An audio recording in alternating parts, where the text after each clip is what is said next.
வணக்கம். இன்றைய fresh news செய்திகள்.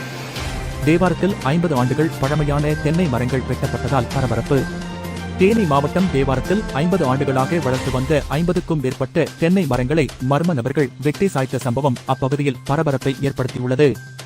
தேவாரத்தைச் சேர்ந்த விவசாயி சேகர் செட்டிக்குளம் கண்மாய் அருகே உள்ள தனது தோட்டத்தில் சுமார் 60க்கும் மேற்பட்ட தென்னை மரங்களை பல ஆண்டுகளாக வளர்த்து வந்தார்.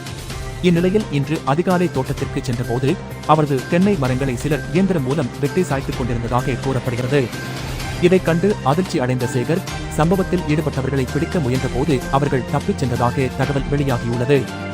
50 ஆண்டுகளாக வளர்த்து வந்த மரங்கள் அழைக்கப்பட்டதை பார்த்து அவர் மிகுந்த வேதனை தெரிவித்தார். இதுகுறித்து தேவாரம் காவல் நிலையத்தில் புகார் அளிக்கப்பட்டுள்ளது. காவல்துறையினர் வழக்கு பதிவு செய்து விசாரணை மேற்கொண்டு வருவதாக தெரிவித்துள்ளனர். இந்த சம்பவம் விவசாயிகள் மத்தியில் கடும் அதிருப்தியையும் அச்சத்தையும் ஏற்படுத்தியுள்ளது.